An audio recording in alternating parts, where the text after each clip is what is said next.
안녕하세요, 앵글입니다. 이번에 개봉한 트랜스포머 1을 보고 왔습니다. 보기 전에는 솔직히 걱정이 앞선 영화이기도 했습니다. 실사화를 추구하던 작품이 애니메이션으로 방향을 틀기도 했지만 범블비, 비스트의 서막으로 보여준 리부트 시도들이 결국에는 실패하게 되면서 이번 트랜스포머 1의 리부트마저 실패한다면 트랜스포머의 차후 영화 작품들은 미래가 매우 불투명해질 것이라 생각했거든요. 게다가 트랜스포머 시리즈는 연출로는 재미가 뛰어난 작품이지만 스토리로는 길을 잃은 작품이기도 합니다. 그렇기에 마이클 베이가 빠진 비스트의 서막은 정말 이도저도 아닌 악당인 스커지와 유니크론만 남은 작품이 되어버리기도 했죠. 다행인 것은 트랜스포머 1은 그 걱정들을 깨부셔준 작품이라는 것입니다. 게다가 후속작이 나와도 되게끔 과거 이야기들을 전부 풀어낸 것은 아니기에 차후 후속작이 나왔으면 하는 오랜만에 트랜스포머 시리즈의 미래에 기대를 품게 하는 작품입니다.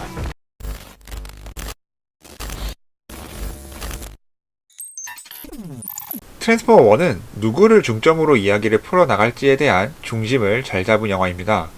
개인적으로 트랜스포머 시리즈 중 이 중심을 잡는 데 가장 실패한 작품이 최후의 기사라고 생각이 되는데, 윈위키 가문의 과거 이야기, 기사, 퀸테사, 돌아온 메가트론, 흑화한 네메시스 프라임, 심지어 유니크론까지 너무 많은 이야기가 섞이면서 나중에 돌아보면 기억에 남는 게 없는 작품이었습니다. 그러나 이번 작품은 후에 오티머스 프라임이 되는 오라이온 픽스, 메가트론이 되는 D16, 이 둘의 갈등의 주 요인이 되는 센티넬 프라임, 이 세 개의 중심을 활용해 영화의 스토리를 이끌어갑니다.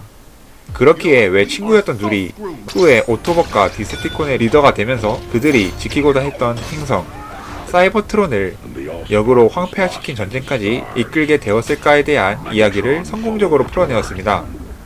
재밌는 점은 D16은 사이버트론의 규칙을 지키는 것을 선호하는 입장이었다는 것입니다. D16은 큰 문제 없이 앞으로의 삶을 살아갔으면 하고 그런 삶을 영위할 수 있게 해주는 리더들을 존경하죠. 그 인물이 겪은 배신감으로 인한 행동은 그동안 그가 보여준 행동과는 정반대의 모습을 보여주면서 누구보다 타인을 생각했던 인물이 흑화한 모습을 잘 표현하였는데요. 상사에게 반항하는 것조차 옳지 않은 것이라 생각하던 D16은 결국 모든 체제를 뒤엎는 메가트론으로 변화하면서 이전과는 다른 인물이 되었음을 명백하게 보여주었죠. 트랜스포머 시리즈를 보면서 그 점이 궁금하지 않으셨나요? 옵티머스와 메가트론은 대체 왜 저 두 명만 다른 트랜스포머보다 센 것일까 하는 점이요. 이 점도 트랜스포머 1에선 풀어내었습니다.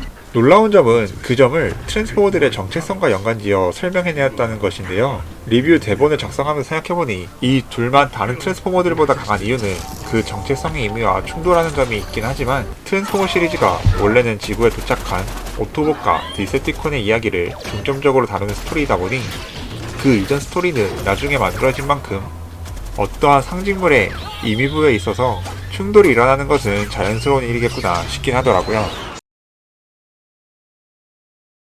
영화를 보면서 놀라웠던 점은 솔직히 사이버트론에선 따로 비클무드가 필요하지 않기에 변신을 통한 놀라움은 이전 시리즈에 비해서 많이 줄어들 것이라 생각했었습니다. 그러나 오라이온과 D16의 점차 각성해가는 과정을 통해 그 놀라움을 준 것이 이 영화의 놀라운 포인트이지 않나 싶습니다. 게다가 디세티콘이 오토봇보다 강할 수밖에 없는 이유까지 나오더라고요. 디세티콘을 이루는 주 세력의 과거 이야기가 자연스럽게 영화 스토리 중간에 나오는데, 오토봇과 디세티콘 사이의 전쟁은 디세티콘이 이길 수밖에 없었구나 하는 생각이 들게 하는 부분이었습니다. 뿐만 아니라 영화를 보다 보면 저같이 실사화 시리즈만을 좋아하는 사람이라도 보고 반가울 만한 캐릭터들이 등장합니다. 애니메이션은 그나마 G1 시즌 1까지는 봤었었는데 그럼에도 알아볼 만한 캐릭터들이 등장하더라고요. 실사화 디자인보다는 G1 디자인으로 등장하기에 원작 애니메이션을 보셨던 분들은 더욱 재밌게 즐기실 수 있는 영화라 생각됩니다. 한 가지 영화를 보면서 아쉬운 점이 있다면 D16의 흑화 전에 그가 사이버트로니안들을 생각하는 마음을 한 번만이라도 보여주었다면 흑화 과정이 좀 더 매끄럽지 않았을까 싶어요.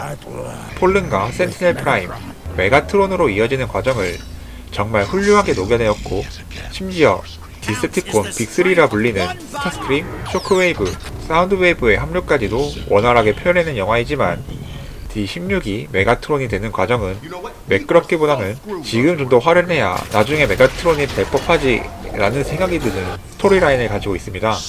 개인적으로 D16이 체계에 순종하면서도 자신과 같은 처지의 간부들을 아끼는 모습을 보여주었다면 더 완성도 있는 영화이지 않았을까 싶네요. 그래도 정말이지 오랜만에 영화를 보고 나오면서 보기 잘했다는 생각이 드는 트랜스포머 시리즈였습니다. 비트의 사막을 보고 나올 때의 그 찝찝함을 다시 느끼지 않을 수 있었기에 너무 좋았던 영화였습니다. 마지막으로 쿠키 영상이 2개 있습니다. 이후 이야기에 대한 암시를 하는 만큼 엔딩 크레딧을 여유롭게 기다리셔도 될 것 같습니다.